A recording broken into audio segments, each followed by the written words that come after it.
ನಮಸ್ತೆ ಸ್ನೇಹಿತರೆ, story enter ಚಾನಲ್ಗೆ ಸ್ವಾಗತ.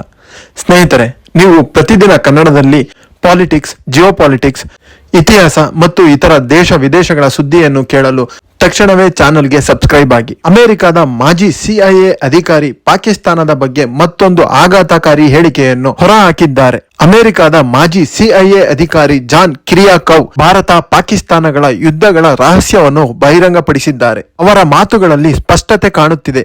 ಪಾಕಿಸ್ತಾನ ಎಂದಿಗೂ ಭಾರತದ ವಿರುದ್ಧ ಯುದ್ಧ ಗೆಲ್ಲಲು ಸಾಧ್ಯವಿಲ್ಲ, ಏಕೆಂದರೆ ಭಾರತದ ಸೈನ್ಯ ಶಕ್ತಿ ಮತ್ತು ಕೌಶಲ್ಯ ಪಾಕಿಸ್ತಾನಕ್ಕಿಂತ ಅನೇಕ ಪಟ್ಟು ಹೆಚ್ಚಿನದು ಎಂದು ಅಮೆರಿಕದ ಗುಪ್ತಚರದಿಂದಲೇ ಹೊರಬಂದ ಪಾಕ್ ಸೋಲಿನ ನಿಜ ಕಥೆಯನ್ನು ಮುಂದೆ ತಿಳಿಯುತ್ತಾ ಹೋಗೋಣ. ಭಾರತ ಪಾಕಿಸ್ತಾನ ವಿಭಜನೆಯ ನಂತರ ಈ ಎರಡೂ ರಾಷ್ಟ್ರಗಳು ಕಳೆದ 7 ದಶಕಗಳಲ್ಲಿ ಪ್ರಮುಖ 3 ಯುದ್ಧಗಳಲ್ಲಿ ಮುಖಾಮುಖಿಯಾಗಿದೆ. 1947ರ ಪ್ರಥಮ ಇಂಡೋ ಪಾಕ್ ಯುದ್ಧ. ಭಾರತ ಮತ್ತು ಪಾಕಿಸ್ತಾನ ವಿಭಜನೆಯಾದ ತಕ್ಷಣ ಕಾಶ್ಮೀರದ ವಿಷಯದಿಂದಲೇ ಈ ಯುದ್ಧ ಪ್ರಾರಂಭವಾಯಿತು. ಪಾಕಿಸ್ತಾನದಿಂದ ಬೆಂಬಲಿತರಾದ ಕಬಾಯಿಲ್ ದಾಳಿಕೋರರು ಕಾಶ್ಮೀರದ ಭಾಗವನ್ನು ಆಕ್ರಮಿಸಲು ಯತ್ನಿಸಿದರು. ಅದರಿಂದ ಪ್ರತ್ಯೇಕವಾಗಿದ್ದ ಕಾಶ್ಮೀರದ ಮಹಾರಾಜ ಹರಿ ಸಿಂಗ್ ಭಾರತದ ಸೇನೆಗೆ ಸಹಾಯ ಕೋರಿದರು. ಭಾರತೀಯ ಸೇನೆ ಹಸ್ತಕ್ಷೇಪಿಸಿ ಯುದ್ಧವನ್ನು ಮುಂದುವರೆಸಿತ್ತು. ನನಗೆ ಯುಎನ್ ನ ಮಧ್ಯಸ್ಥಿಕೆಯಿಂದ ಯುದ್ಧ ನಿಂತರೂ ಕಾಶ್ಮೀರವು 2 ಭಾಗಗಳಾಗಿ ವಿಭಜನೆಯಾಗಿತ್ತು. ಒಂದು ಭಾಗ ಭಾರತದಲ್ಲಿ, ಮತ್ತೊಂದು ಭಾಗ ಪಾಕ್ ನಿಯಂತ್ರಣದ ಅಡಿಯಲ್ಲಿ ಇದೆ. ಎರಡನೆಯದಾಗಿ 1965ರ ಯುದ್ಧ. ಈ ಯುದ್ಧವು ಕಾಶ್ಮೀರದ ಕುರಿತೇ ನಡೆದಿತ್ತು. ಪಾಕಿಸ್ತಾನ ಆಪರೇಷನ್ ಗಿಬ್ರಾಲ್ಟರ್ ಎಂಬ ಸೈನಿಕ ಕಾರ್ಯಾಚರಣೆಯ ಮೂಲಕ ಕಾಶ್ಮೀರದಲ್ಲಿ ಬಂಡಾಯ ಎಬ್ಬಿಸಲು ಯತ್ನಿಸಿತ್ತು. ಆದರೆ ಭಾರತ ಸೇನೆಯು ತೀವ್ರ ಪ್ರತಿರೋಧದಿಂದ ಪಾಕ್ ಯೋಜನೆಯನ್ನು ವಿಫಲಗೊಳಿಸಿತ್ತು. ಈ ಯುದ್ಧವು ಅಮೆರಿಕ ಮತ್ತು ಸೋವಿಯತ್ ಮಧ್ಯಸ್ಥಿಕೆಯಿಂದ ನಿಂತರೂ ಮತ್ತೆ ಟಾಷ್ಕೆಂಟ್ ಒಪ್ಪಂದದೊಂದಿಗೆ ಶಾಂತಿ ಪುನರ್ಸ್ಥಾಪನೆಯಾಯಿತು. ಮೂರನೆಯದಾಗಿ 1971ರಲ್ಲಿ ನಡೆದ ಯುದ್ಧ. ಸ್ನೇಹಿತರೆ, ಈ ಯುದ್ಧದಲ್ಲಿ ಪಾಕಿಸ್ತಾನವು ತನ್ನ ಪೂರ್ವ ಭಾಗವನ್ನೇ ಕಳೆದುಕೊಂಡು ಬಾಂಗ್ಲಾದೇಶದ ರೂಪದಲ್ಲಿ ಹೊಸ ರಾಷ್ಟ್ರವನ್ನೇ ಹುಟ್ಟು ಹಾಕಿತ್ತು. ಈ ಯುದ್ಧಗಳ ಬಗ್ಗೆ ಇನ್ನಷ್ಟು ಹೇಳುವುದಿದೆ, ಮುಂದಿನ ವಿಡಿಯೋಗಳಲ್ಲಿ ತಿಳಿಸಲು ಪ್ರಯತ್ನಿಸುತ್ತೇನೆ. 1971ರ ಯುದ್ಧದ ನಂತರ ಪಾಕ್ ತನ್ನ ತಂತ್ರ ಬದಲಿಸಿತ್ತು. ನೇರ ಯುದ್ಧದ ಬದಲು ಪರೋಕ್ಷ ಯುದ್ಧ, ಅಂದರೆ ಭಯೋತ್ಪಾದನೆಯ ಮೂಲಕ ಕಾಶ್ಮೀರದ ಗಡಿ ಭಾಗಗಳಲ್ಲಿ ಅಶಾಂತಿ ಸೃಷ್ಟಿಸುವ ಮೂಲಕ ಪಾಕಿಸ್ತಾನ ತನ್ನ ಯೋಜನೆಯನ್ನು ಮುಂದುವರೆಸಿತ್ತು. ಈ ಎಲ್ಲಾ ಯೋಜನೆಗಳಿಗೂ ಭಾರತೀಯ ಸೇನೆ ತಕ್ಕ ಉತ್ತರವನ್ನೇ ನೀಡುತ್ತಾ ಬಂದಿದೆ. ಅಮೆರಿಕದ ಮಾಜಿ ಸಿಐಎ ಅಧಿಕಾರಿ ಜಾನ್ ಕಿರಿಯಾಕೋವ್ 15 ವರ್ಷಗಳ ಕಾಲ ಅಮೆರಿಕದ ಗುಪ್ತಚರ ಸೇವೆಯಲ್ಲಿ ಇದ್ದವರು. ಇತ್ತೀಚೆಗೆ ಅವರು ಎಎನ್ಐಗೆ ನೀಡಿದ ವಿಶೇಷ ಸಂದರ್ಶನದಲ್ಲಿ ಪಾಕಿಸ್ತಾನವು ಮತ್ತು ಭಾರತದ ಬಗ್ಗೆ ಹಲವು ಪ್ರಮುಖ ವಿಚಾರಗಳನ್ನು ಬಹಿರಂಗಪಡಿಸಿದ್ದಾರೆ. ಪಾಕಿಸ್ತಾನ ಎಂದಿಗೂ ಭಾರತದ ವಿರುದ್ಧ ಯಾವುದೇ ಸಾಂಪ್ರದಾಯಿಕ ಯುದ್ಧವನ್ನು ಗೆಲ್ಲಲಾರದು. ಭಾರತ ಅತ್ಯಂತ ಬಲಿಷ್ಠ ಸೇನಾ ಶಕ್ತಿ ಹೊಂದಿದೆ. ಪಾಕ್ನ ಪರಮಾಣು ಬೆದರಿಕೆಗಳು ಕೇವಲ ಖಾಲಿ ಮಾತುಗಳು, ನಿಜ ಜೀವನದಲ್ಲಿ ಅವುಗಳು ನಿಷ್ಪ್ರಯೋಜಕವಾಗಿದೆ ಎಂದು ಹೇಳಿದ್ದಾರೆ. ಅವರು ಮಾತನ್ನು ಮುಂದುವರೆಸಿ 2001ರಲ್ಲಿ ಭಾರತೀಯ ಸಂಸತ್ನ ಮೇಲೆ ದಾಳಿ ನಡೆದಾಗ ಪಾಕಿಸ್ತಾನ ದೊಡ್ಡ ಮಟ್ಟದ ಯುದ್ಧಕ್ಕೆ ಸಿದ್ಧವಾಗುತ್ತಿತ್ತು. ಆದರೆ ನಾವು ಸಿಐಎಯಲ್ಲಿ ಅಂದುಕೊಂಡಿದ್ದೆವು, ಪಾಕ್ ತಡೆದುಕೊಳ್ಳಲು ಸಾಧ್ಯವಿಲ್ಲ, ಅದು ಮೊದಲ ದಿನವೇ ಹಿಂದೇಟು ತಾಳುತ್ತದೆ ಎಂದು. 2001 ಡಿಸೆಂಬರ್ ಭಾರತದ ಇತಿಹಾಸದ ಕತ್ತಲೆಯ ದಿನಗಳಲ್ಲಿ ಒಂದು. ಭಾರತೀಯ ಸಂಸತ್ ಮೇಲೆ ಪಾಕಿಸ್ತಾನದ ಮೊದಲ ಭಯೋತ್ಪಾದಕ ದಾಳಿ ನಡೆದಿತ್ತು. ಭಾರತದ ಸೇನೆ ಗಡಿಯಲ್ಲಿ ಸಜ್ಜಾಗಿತ್ತು. ಆಪರೇಷನ್ ಪರಾಕ್ರಮ್ ಭಾರತದ ಅತ್ಯಂತ ದೊಡ್ಡ ಸೈನಿಕ ಸಜ್ಜುಗೊಳಿಸುವ ಕ್ರಮ ಆರಂಭವಾಗಿತ್ತು.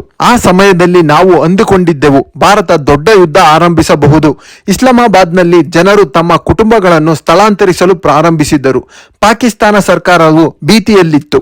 ಪೆಂಟಗನ್ ಪಾಕಿಸ್ತಾನದ ಪರಮಾಣು ಶಸ್ತ್ರಗಳ ಮೇಲೂ ಕಣ್ಗಾವಲಿಟ್ಟಿತ್ತು. ಜಾನ್ ಕಿರಿಯಾಕೋವ್ ಹೇಳಿದ ಮತ್ತೊಂದು ಪ್ರಮುಖ ವಿಷಯವೇನೆಂದರೆ 2001ರ ನಂತರ ಅಮೆರಿಕ ಪಾಕಿಸ್ತಾನದ ಪರಮಾಣು ಶಸ್ತ್ರಾಸ್ತ್ರವನ್ನು ನಿಯಂತ್ರಣಕ್ಕೆ ತೆಗೆದುಕೊಂಡಿತ್ತು.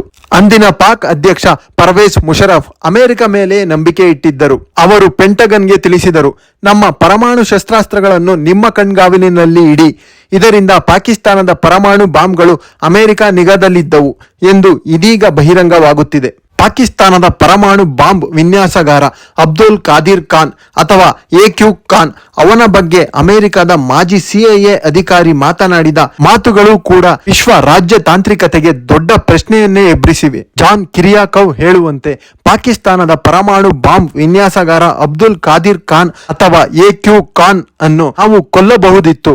ನಾವು ಇಸ್ರೇಲ್ ಸಹಾಯವನ್ನು ಕೇಳಿದ್ದೆವು, ಆದರೆ ಸೌದಿ ಅರೇಬಿಯಾ ನಮ್ಮ ಬಳಿ ಬಂದು ಅವನನ್ನು ಬಿಡಿ, ಅವನ ಜೊತೆ ನಾವು ಕೆಲಸ ಮಾಡುತ್ತಿದ್ದೇವೆ ಎಂದು ಹೇಳಿತು.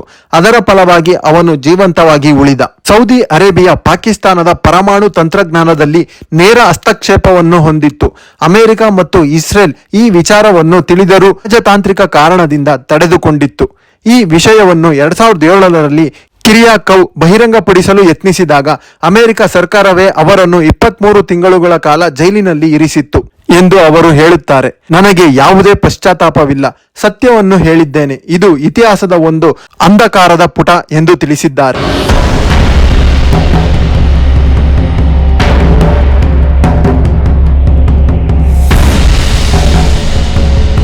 ಜಾನ್ ಕಿರಿಯಾಕೌ ಅಭಿಪ್ರಾಯದಲ್ಲಿ ಪಾಕಿಸ್ತಾನ ತನ್ನ ತಂತ್ರವನ್ನು ಎಂದಿಗೂ ಬದಲಿಸಿಲ್ಲ.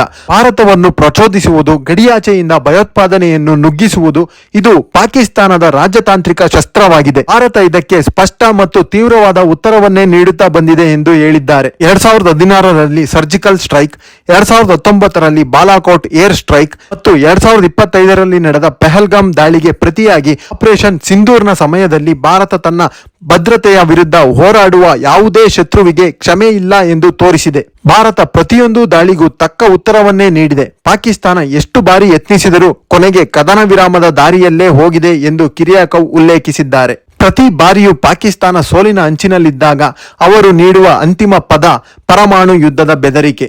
ಆದರೆ ಕಿರಿಯಾಕೌ ಹೇಳುತ್ತಾರೆ, ಅದು ಕೇವಲ ರಾಜಕೀಯದ ಆಟ. ಭಾರತ ಯಾವತ್ತಿಗೂ ಆ ಬೆದರಿಕೆಗೆ ಭಯಪಟ್ಟಿಲ್ಲ. ಪಾಕಿಸ್ತಾನಕ್ಕಿಂತ ಭಾರತದ ಸೇನೆ ಶಕ್ತಿ ಅಪಾರವಾಗಿದೆ. ಪಾಕ್ಗೆ ಸಾಂಪ್ರದಾಯಿಕ ಯುದ್ಧ ಗೆಲ್ಲುವ ತಾಕತ್ತು ಇಲ್ಲ.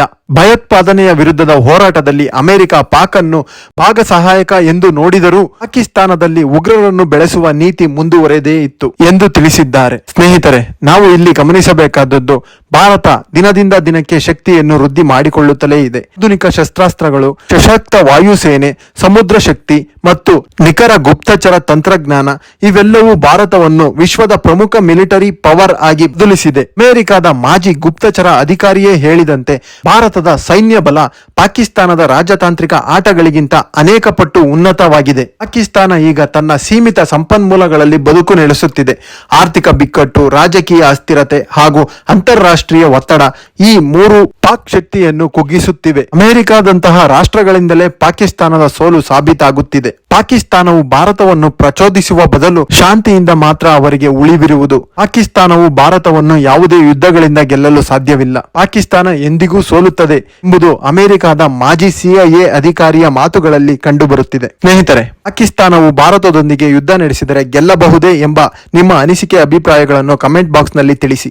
ಪಾಕಿಸ್ತಾನದಲ್ಲಿ ದಿನಬಳಕೆಯ ವಸ್ತುಗಳ ಬೆಲೆ ಏರಿಕೆ, ಭಾರತದ ಬಳಿಕ ಆಫ್ಘಾನಿಸ್ತಾನದಿಂದಲೂ ಪಾಕ್ಗೆ ನೀರು ಬಿಡದಿರಲು ನಿರ್ಧಾರ ಕೈಗೊಂಡ ಬಗ್ಗೆ ಮುಂದಿನ ವಿಡಿಯೋದಲ್ಲಿ ತಿಳಿಯುತ್ತಾ ಹೋಗೋಣ.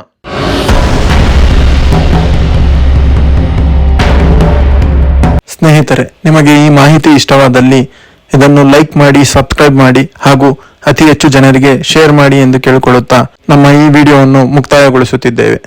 ಧನ್ಯವಾದಗಳು.